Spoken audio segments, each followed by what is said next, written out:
So hello everyone, ICT virtual classes में आपका स्वागत है। तो जैसे कि हम लाइट चैप्टर पढ़ रहे थे, यानी कि कल हमने प्रकाश शुरू कर दिया था, तो आज फिर से थोड़ा सा इस पर फटाफट से देख लेते हैं हमने क्या कल की क्लास में पढ़ा था। तो जैसे कि आप जानते हैं कि लाइट क्या होती है, तो जो हमारे आसपास जितनी भी चीजें हैं वो हम कब देख पाते हैं, जब हमारे आसपास क्या हो, लाइट हो। यानी कि लाइट के बिना हम कोई आसपास की चीजें नहीं देख पाएंगे। तो the sense of sight is most important to the senses, यानी कि देखने का जो हमारा सेंस है वो बहुत ज्यादा इंपॉर्टेंट है हम लोगों के लिए, क्योंकि अगर हम देख पाएंगे तभी चीजों को, हमारे आसपास जो भी चीजें, चाहे आप मुझे देख रहे हो, चाहे आप अपने आसपास कुर्सी टेबल चेयर कुछ भी देख रहे हो, तो वो तभी आप देख पा रहे हो जब लाइट यहाँ पर मौजूद है ना। तो दो वी कैन सी माउंटेन्स, हम पहाड़ों को देख सकते हैं, रिवर्स को देख सकते हैं यानी कि नदियों को देख सकते हैं, ट्रीज को यानी कि हम बहते पेड़ों को देख सकते हैं, प्लांट्स पेड़ पौधों को, चेयर्स को देख सकते हैं, पीपल और बहुत सारी चीजों को हम देख सकते हैं। तो वी ऑल्सो सी क्लाउड्स, हम बादलों को देख पाते हैं, रेनबोज इंद्रधनुष को देख पाते हैं, जो चिड़िया उड़ रही हैं आसमान में वो देख पाते हैं। अब दिन दोपहरी में तो हम ये सारी की सारी चीजें देख पा रहे हैं, लेकिन द पॉइंट इज रात में ये चीजें नहीं दिख पाती। तो रात में जैसे अगर हमें देखना है तो चांद कैसे दिखता है, क्योंकि चांद पर सूरज की रोशनी टकरा रही है और तब जाके हमें चांद दिखता है। यानी कि at night we see the things, the moon and the stars, but you are able to see words and sentences printed on this page. क्या आप इस पेज में जो प्रिंटेड वर्ड्स हैं अंधेरे में देख पाएंगे? नहीं। आप बोलेंगे उसके लिए या तो मोमबत्ती जली होनी चाहिए या आपके घर में लाइट होनी आवश्यक है ना, तो तभी हम घर की चीजें देख पाएंगे। तो वो ये चीज हमें यहाँ पे कह रहा है ना। पॉइंट आ रहा है व्हाट मेक्स थिंग विजिबल, हमें आसपास की चीजें जो दिखती हैं उसको कौन सी ऐसी चीज है जिसके कारण वो विजिबिलिटी आती है, जिसके कारण हम वो चीजें देख पाते हैं।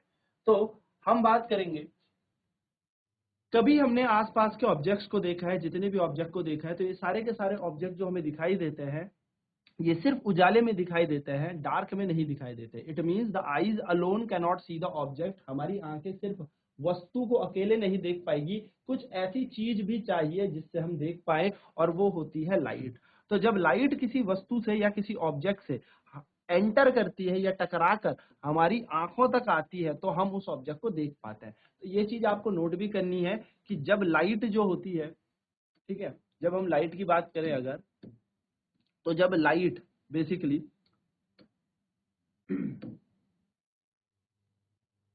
किसी ऑब्जेक्ट से टकराकर हमारी आंखों पर आ जाए तभी हम उस वस्तु को देख पाते हैं। ठीक है, तो टकराकर वापस आना इज वेरी इंपॉर्टेंट, तभी हम उस वस्तु को देख पाएंगे। So the light have may have been emitted by the object. अब कुछ वस्तुएं ऐसे होती है जिनसे खुद ब खुद लाइट निकल रही है ना, जिनसे उत्सर्जित होती है लाइट। जैसे कि आपके घर में बल्ब हुआ, तो जो बल्ब है उससे लाइट खुद ब खुद निकलती है, तो वहां से एमिट हो रही है लाइट, है ना। और कुछ ऐसे ऑब्जेक्ट होंगे आपके आसपास जिन पर वो लाइट पड़ेगी तभी आपके आंखों पर वो लाइट चमक के आएगी। अब इससे आप क्या समझे, इससे आप यहाँ पर ये समझे कि ऑब्जेक्ट दो प्रकार के हो गए। ठीक है, वस्तुएं दो प्रकार की होती है, एक बात ध्यान में रखना, वस्तुएं दो प्रकार की होती है। कौन सी सर? तो पहली वस्तु वो वस्तु होगी, यानी कि ऑब्जेक्ट की अगर मैं बात करूं तो ऑब्जेक्ट दो टाइप के होते हैं। एक वो वस्तु जिनसे रोशनी खुद ब खुद निकलती है, उनको हम ल्यूमिनियस,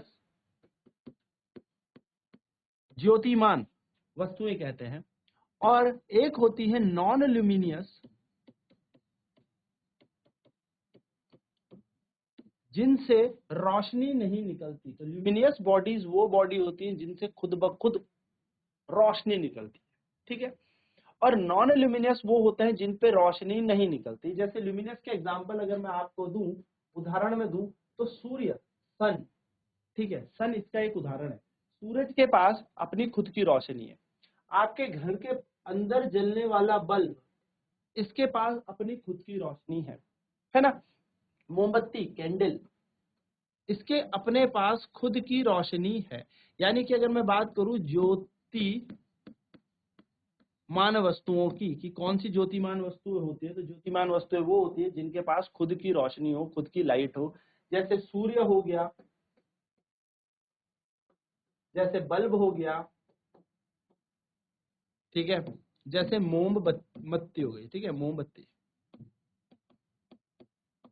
तो ये सारी की सारी चीजों में क्या होता है, अपनी खुद की लाइट होती है। ठीक है, कौन सी वस्तुओं में खुद की लाइट नहीं होती? जैसे आपके पास एक उदाहरण दूं तो चेयर, कुर्सी, आपके आसपास जो चेयर है, कुर्सी रखी है, उसके पास खुद की उजाला नहीं, कुर्सी चमक थोड़ी रही है। कुर्सी के ऊपर जब लाइट पड़ी तब आपको वो ऑब्जेक्ट दिखा, तब आपको कुर्सी दिखी, यानी कि चेयर, है ना। और क्या है, टेबल, मेज, मेज के पास भी अपनी लाइट नहीं। पेज, जो पन्नी होती है या पन्ना हम जिसको कहते हैं, जो है, इनके पास खुद की अपनी लाइट नहीं है। और सबसे इंपॉर्टेंट बात जो आपके क्वेश्चन पेपर में आ सकती है, मून, चंद्रमा, या जिसको हम चांद भी कहते हैं, चंद्रमा। तो चंद्रमा के पास भी अपनी लाइट नहीं है। चंद्रमा भी, अगर सूर्य है तो चंद्रमा शाम, मतलब सूरज की रोशनी पड़ रही है तो हमें मून दिखेगा, अदरवाइज मून नहीं दिखेगा। तो मून यानी कि चंद्रमा कैसी चीज है, एक नॉन ल्यूमिनियस अज्योतिमान वस्तु है। तो फटाफट से इसे नोट कर लो एंड दम आगे बढ़ते हैं।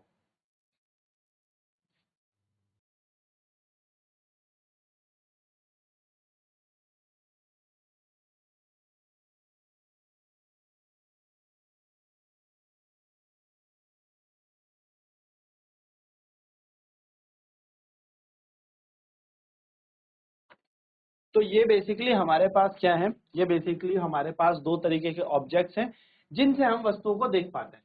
ठीक है, तो ये हो गए ऐसी ऑब्जेक्ट हो गए, ऐसे वस्तु हो गई जिनसे अपनी रोशनी खुद से निकलती है, नॉन ल्यूमिनस जिनसे रोशनी खुद की नहीं होती। तो हम पढ़ रहे थे, ठीक है, आगे की कहानी। तो अब बात करेंगे, the light may have been emitted by the object. होता है कि कई बार लाइट खुद किसी वस्तु से निकल जाए, और ऐसा भी होता है कि जो लाइट होती है वो किसी वस्तु पे टकराए, यानी कि रिफ्लेक्ट करे, टकराए। ठीक है, तो हमने जो क्लास 7 में पढ़ा था वो तो ये पढ़ ही लिया था कि पॉलिश सरफेस क्या होता है, और कल की क्लास में मैं आपको बता चुका हूँ कि पॉलिश सरफेस क्या होता है। वो पॉलिश सरफेस जो होता है वो बेसिकली क्या होता है, एक पॉलिश्ड पार्ट होता है, इस तरीके से। ठीक है, इसको हम पॉलिश्ड पार्ट कहते हैं। पॉलिश का मतलब क्या होता है, एक सतह ली और उस पे आपने क्या कर दिया, बहुत अच्छे से उसे पेंट कर दिया, उसको चिकनी सतह भी कहते हैं। ठीक है, पेंट कर दिया, पेंट करने के या सिल्वर कलर कर दिया। सिल्वर क्यों किया, क्योंकि चांदी जो होता है वो बेस्ट रिफ्लेक्टर होता है। ठीक है, चांदी से ना रिफ्लेक्शन बहुत अच्छा है, चांदी टकरा कर लाइट को बहुत अच्छे से भेजता है। ठीक है, चांदी की प्रॉपर्टी है। आजकल टाइम पे चांदी तो नहीं कर रहे हैं, एल्यूमिनियम कर रहे हैं। तो एल्यूमिनियम की भी वही कुछ प्रॉपर्टी होती है जैसे किसकी होती है, चांदी की होती है। तो आपको दो चीजें तो याद रखनी है, जो चांदी होता है वो बेस्ट रिफ्लेक्टर होता है, एंड सेकंड चीज जो याद रखनी है वो ये भी रखनी है, जो हमारे पास चांदी होता है वो बेस्ट कंडक्टर भी होता है, उससे धारा भी बहुत अच्छे से प्रवाहित होती है। ये बात याद रखिएगा, आने वाली क्लासेस में आपके लिए बहुत हेल्पफुल होंगी। ठीक है, नाउ आगे की बात करते हैं। तो हमने प्लेन सरफेस या हम ऐसे कह सकते हैं चिकनी सतह के बारे में तो हमने जाना है कि जो चिकनी सतह होती है वो किस तरीके से काम करती है और वो कैसे उसको मिरर बना देगी, यानी कि दर्पण बना देगी। तो चिकनी सतह जिसकी होगी वो क्या होगा, वो होगा दर्पण। ठीक है, आगे क्या कह रहे हैं, a mirror changes the direction of light that fall into it. तो दर्पण क्या करता है, उसके ऊपर जो भी रोशनी पड़ती है, जो भी लाइट पड़ती है, उसकी दिशा को क्या कर देता है, इधर उधर कर देगा, या फिर आप कह सकते हो उसकी दिशा को बदल देगा। जैसे कि आप लोग अपनी घड़ियों से भी करते हो, जैसे हम बड़े बड़े शीशे से करते हैं, जैसे धूप चमक रही है, हम दर्पण को इधर उधर करेंगे तो धूप आ यहाँ से रही होगी, हम उसको भेज कहीं और सकते हैं। यानी कि हम क्या करेंगे, दर्पण से प्रकाश की दिशा को हम क्या कर सकते हैं, थोड़ा सा भटका सकते हैं, इधर उधर कर सकते हैं, जो भी प्रकाश उस दर्पण के ऊपर गिर रहा है। Now can you tell in which direction the light fall on the surface will reflected. Now आप क्या ये बता सकते हैं कि जब लाइट उस दर्पण में पड़ेगी, यानी कि प्रकाश उस दर्पण में पड़ेगा, लाइट उस मिरर में पड़ेगी, तो वो किस दिशा में, यानी कि किस डायरेक्शन में जाएगी। ठीक है, तो इसको देखने के लिए हमारे पास होते हैं लॉ ऑफ रिफ्लेक्शन, जिसको हम कहते हैं परावर्तन के नियम। और ये आपके लिए बहुत ही ज्यादा जरूरी है, इसको हम कहते हैं परावर्तन के नियम। परावर्तन के नियम,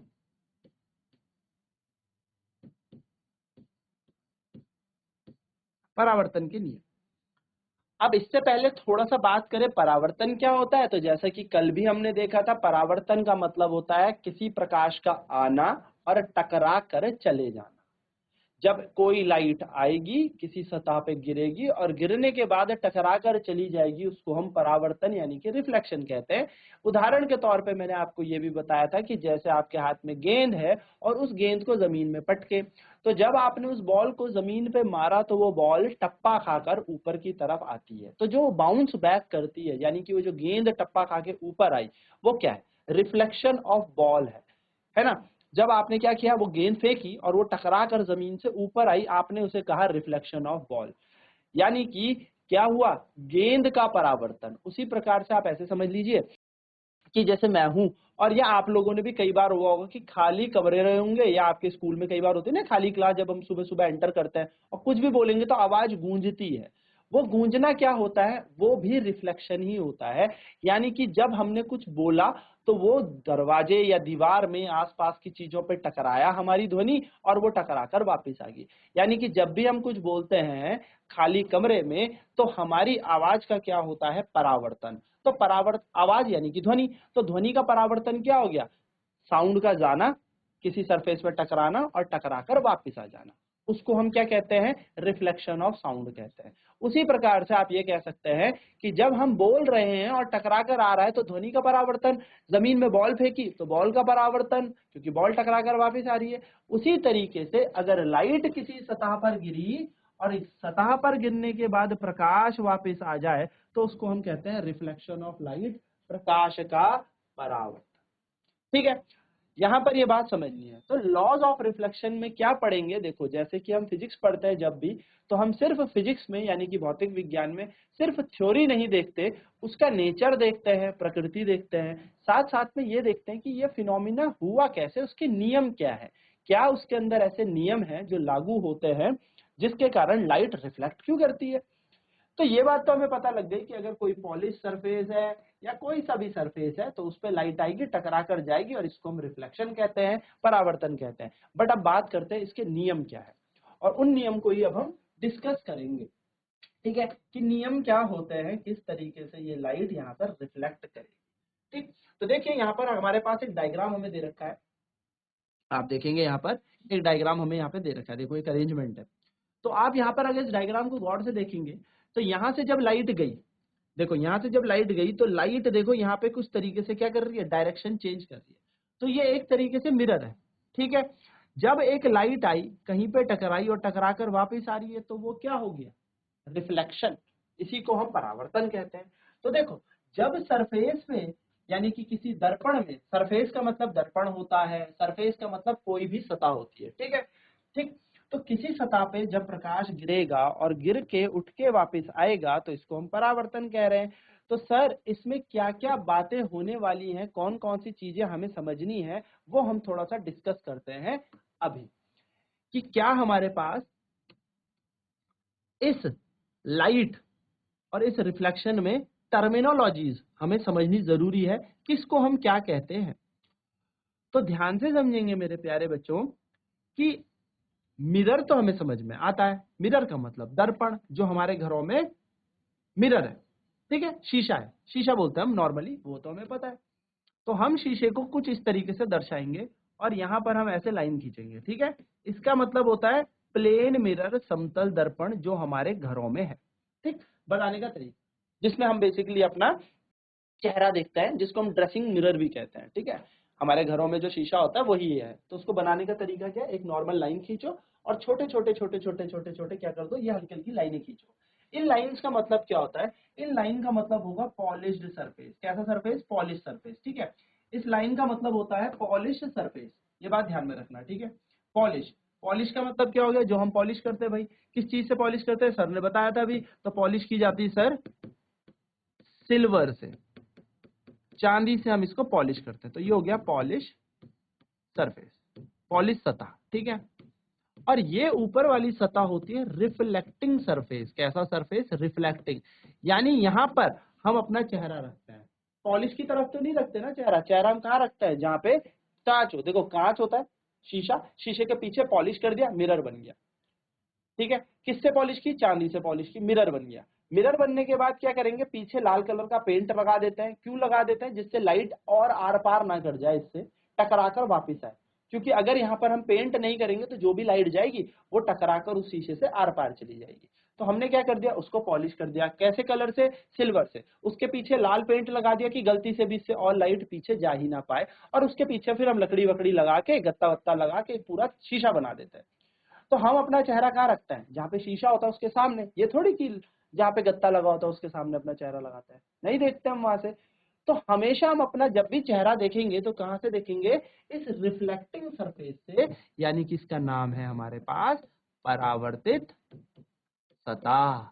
तो परावर्तित सतह के आगे हम क्या लगाते हैं? अपना चेहरा, या हम रिफ्लेक्शन टेक्स प्लेस यहीं से होता है। तो सारी कहानी इसी की है, ठीक है। तो ये वो पॉलिश सरफेस है, या पॉलिश मिरर बोल लीजिए, या वो दर्पण कह लीजिए, जो हमारे घरों में भी आता है, ठीक है। तो ये हो गया। अब इसमें क्या करेंगे सर? इसमें हम एक नॉर्मल ड्रॉ करेंगे, एक अभिलंब बनाएंगे ना। अभिलंब का मतलब क्या होता है? किसी भी सतह पर 90 डिग्री, ठीक है। ये एक इमेजिनरी काल्पनिक लाइन होती है। जैसे फॉर एन एग्जांपल मैं आपको यहाँ पे बोलूं कि 90 डिग्री खींच लो, तो आप इस बोर्ड से बाहर एक लाइन खींच दो, इस बोर्ड से बाहर एक रस्सी बांधो और ऐसे पकड़ दो। ये परपेंडिकुलर हो गई, लंबवत हो गई किसके? इस बोर्ड के। मैं यहाँ पे खड़ा हूँ, परपेंडिकुलर कैसे होगा? काइंड ये मान लीजिए हमारे पास सतह है, और इस सतह के ऊपर अगर मैं पेन रख दूं तो ये पेन क्या बन गया? हमारा परपेंडिकुलर बन गया।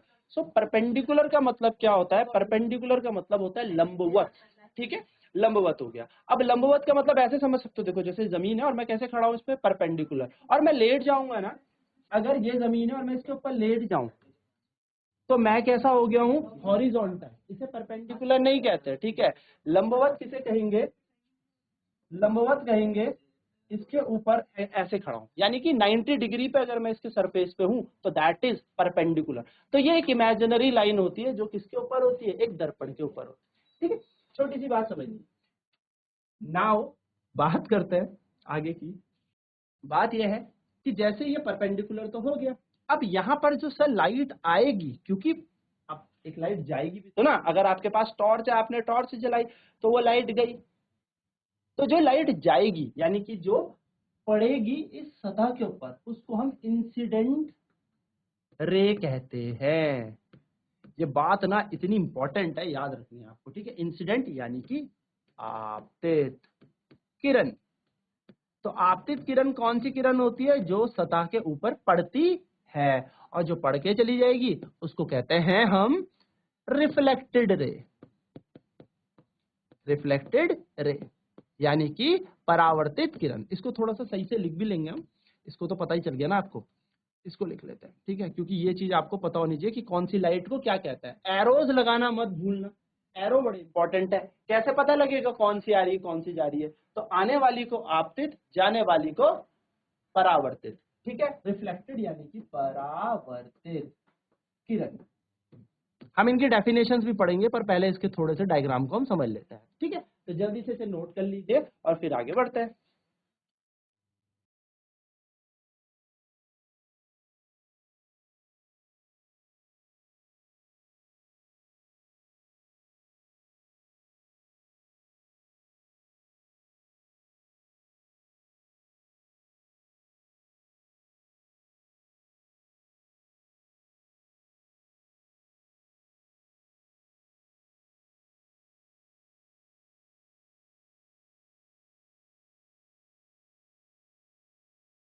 चलिए बढ़िया। तो यहाँ पर हमें ये समझ में आ गया कि जो लाइट आएगी उसको इंसिडेंट बोलेंगे, जो टकरा के चली जाएगी उसको रिफ्लेक्टेड बोलेंगे, यानी कि आने वाली हो गई हमारी आपतित और जाने वाली हो गई परावर्तित। अभिलंब क्या होता है सर? अभिलंब एक ऐसा परपेंडिकुलर होगा, एक इमेजिनरी लाइन होगी जो यहाँ पर 90 डिग्री का एंगल बनाती है। इमेजिनरी है, दैट्स इट, कहीं पे भी बन सकता है। अब आप इमेजिन करो इस दर्पण को मैं यूं घुमा दूं, हम घुमा सकते हैं। तो इस दर्पण को अगर आपने यहां से यूं घुमा दिया तो परपेंडिकुलर ऐसे बन जाएगा। इस दर्पण को अगर आप ऐसे घुमा देंगे तो लंबवत ऐसे बन जाएगा। तो ये तो लंबवत बनाने का तरीका है। लंबवत इज नथिंग, लंबवत फिर से बोलूंगा, परपेंडिकुलर इज अ 90 डिग्री की लाइन उस सरफेस पे बनानी है। 90 डिग्री का मतलब क्या होता है फिर मैं बताऊंगा। जैसे मैं सतह पे खड़ा हूं, मैं 90 डिग्री पे खड़ा हूं, ये सतह कैसी है? ऐसे, और इसके ऊपर मैं कैसे खड़ा हूं? ऐसे, ये 90 डिग्री है, ठीक है। तो इसी को हम लंबवत बोलते हैं, परपेंडिकुलर कहते हैं। चलिए आगे की बात करते हैं। तो यही हमारे पास नियम में पहली चीज बता दी है। तो इंसिडेंट रे क्या होती है? तो इंसिडेंट रे जैसा कि मैंने आपको बताया कि द रे दैट स्ट्राइक्स एनी सरफेस, ठीक है, द लाइट रे that strikes any surface is called incident ray, यानी कि आपतित किरण टकराने वाली लाइट, किसी भी सतह पर पड़ने वाली लाइट जो आ रही है, जो टकरा रही है। जब मैंने बॉल नीचे फेंकी थी ना जमीन में, तो वो इंसिडेंट बॉल हो गई। बस मैंने नीचे फेंकी तो वो नीचे जा रही है तो इंसिडेंट हो गई, जब वो टकरा के ऊपर आ गई तो वो रिफ्लेक्टेड बॉल है। बॉल वही है, बस बॉल के नाम कब बदल रहे हैं, जब नीचे जा रही है तो तो आपतित बॉल हो गई, ऊपर आते हुए परावर्तित हो गई। तो लाइट जब आ रही है इस सतह पर तो इंसिडेंट हो गई, इसको इंसिडेंट कहते हैं। जब लाइट टकरा कर चली गई तो इसको रिफ्लेक्टेड कहते हैं। भूलना मत ना हो, आपको गणित में एक चीज पढ़ाई होगी कि एंगल हमेशा दो लाइनों के बीच बनता है, कोण हमेशा दो चीजों के बीच बनता है, दो रेखाओं के बीच बनता है कोण, एंगल। तो यहां पर भी आप देखेंगे कि सर आप एक चीज कह रहे थे कि ये तो परपेंडिकुलर है, हाँ बिल्कुल, ये तो 90 डिग्री है। 90 डिग्री का मतलब क्या है, ये पूरा का पूरा 90 डिग्री, ये पूरा का पूरा 90 डिग्री। अब इसके बीच एक लाइन यूं जा रही थी, इसके बीच लाइन यूं जा रही थी। तो सर आपने तो ये बताया कि 90 डिग्री है, हाँ ठीक है। तो सर इन दोनों लाइनों के बीच का एंगल होता क्या है, हम उन्हें क्या कहते हैं? तो देखिए ध्यान से समझिएगा कि अगर कोई लाइट, ये नॉर्मल है और ये लाइट आ रही है, तो नॉर्मल और इंसिडेंट रे के बीच का जो एंगल होता है, ये जो बीच का कोण बनता है, इसको आपतित कोण कहते हैं, इंसिडेंट एंगल। और ये यहां से चली गई तो इसको कहते हैं रिफ्लेक्टेड एंगल या एंगल ऑफ रिफ्लेक्शन। तो एंगल आई को हम क्या कहते हैं, एंगल ऑफ रिफ्लेक्शन, ठीक है। एंगल आई को हम क्या कहते हैं, एंगल आई को हम कहते हैं angle of reflection, angle of reflection, ठीक है। ध्यान से याद रखिएगा, इसे हम बोलते हैं angle of reflection, angle of reflection, ठीक है। छोटी छोटी बातें ध्यान में रखनी है, छोटी छोटी चीजें। इसको हम कहते हैं आपतित कोण और इसको हम क्या कहते हैं, इसको हम कहते हैं परावर्तित कोण। तो एंगल ऑफ रिफ्लेक्शन हो गया एंगल आई। एक सेकंड में इसकी थिकनेस को बढ़ा लेता हूं।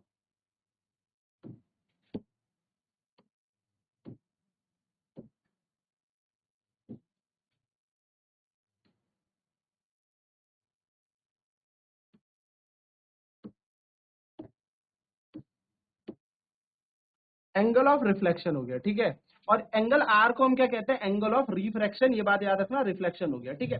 तो अपवर्तित कोण और परावर्तित, सॉरी, आपतित कोण और परावर्तित कोण हम याद रखेंगे, ठीक है। चलिए, तो अब यहाँ पर इन्होंने देखो क्या किया है, हमें एक लॉ बता दिया। यहाँ पे इन्होंने क्या किया, इस दर्पण को रखा और इस दर्पण के ऊपर क्या किया है, बराबर बराबर लाइन खींचनी शुरू कर दी, ठीक है सर। अब बराबर बराबर जब लाइन खींची तो यहाँ पर ये देखा कि हर बार एंगल चेक करे, यानी कि हमने एक मिरर रखा और मिरर के बाद क्या किया, इस पर टॉर्च जलाई और हमने आपतित कोण बना बना बना बना के हमने क्या किया, बार बार हम आपतित कोण बनाते जा रहे हैं और उसके हिसाब से हम क्या लिखते जा रहे हैं, रिफ्लेक्टिंग एंगल लिखते जा रहे हैं, यानी कि हम क्या लिखते जा रहे हैं, एंगल ऑफ रिफ्लेक्शन हम लिखते जा रहे हैं, ठीक है। जरा ध्यान से इस बात को समझना। तो जब हमने एंगल ऑफ इंसिडेंस को कुछ रखा था 30 डिग्री, तो ये देखा गया कि रिफ्लेक्टिंग एंगल भी 30 डिग्री है, यानी कि जितने में लाइट आ रही थी उतने ही में लाइट टकरा के चली जा रही थी, ये बात ध्यान में रखना। यानी कि एंगल ऑफ रिफ्लेक्शन हमेशा किसके इक्वल होता है, एंगल ऑफ इंसिडेंस के, या हम कह सकते हैं एंगल ऑफ इंसिडेंस हमेशा किसके इक्वल होता है, एंगल ऑफ रिफ्लेक्शन के। यानी कि आपतित कोण और परावर्तित कोण हमेशा बराबर होंगे। तो फटाफट से आप इसको लिख लीजिए एक बार, फिर हम आगे बढ़ते हैं।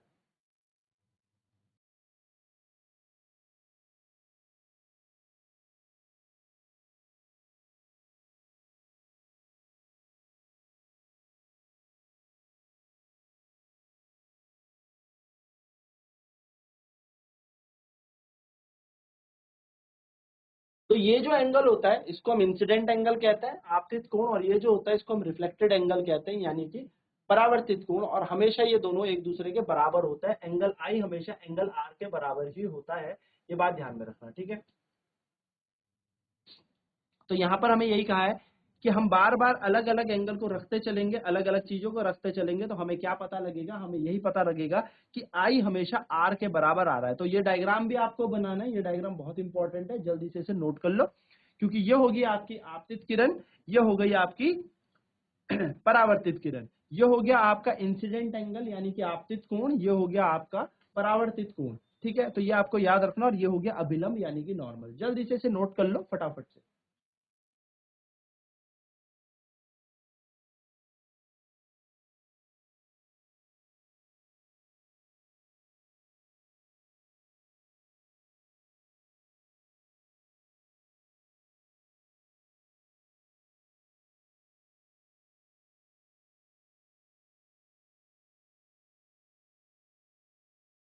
सो आपतित किरण,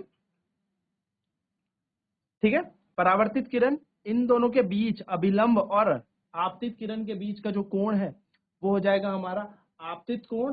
परावर्तित किरण और अभिलंब के बीच का कोण हो जाएगा परावर्तित कोण। यहां पर हमें लिख भी रखा है कि angle of incidence is always equal to angle of reflection, यानी कि आपतित कोण हमेशा किसके बराबर होगा, परावर्तित कोण के। ठीक है, ये बात याद रखनी है और इसको हम कहते हैं लॉ ऑफ रिफ्लेक्शन। ये बहुत इंपॉर्टेंट है, इसको लिखेंगे।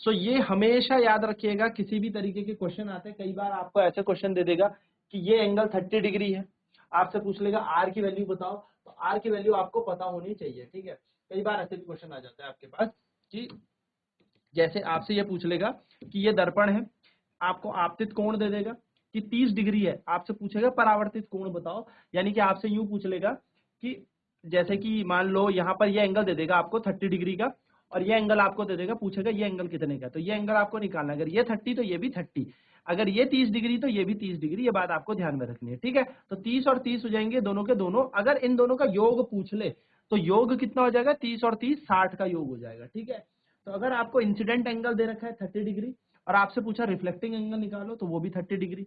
क्यों? क्योंकि लॉज ऑफ रिफ्लेक्शन कहते हैं एंगल आई बराबर एंगल आर होता है, यानी कि कोण आई बराबर कोण आर बराबर होंगे। ये बात ध्यान में रखिएगा। ठीक है,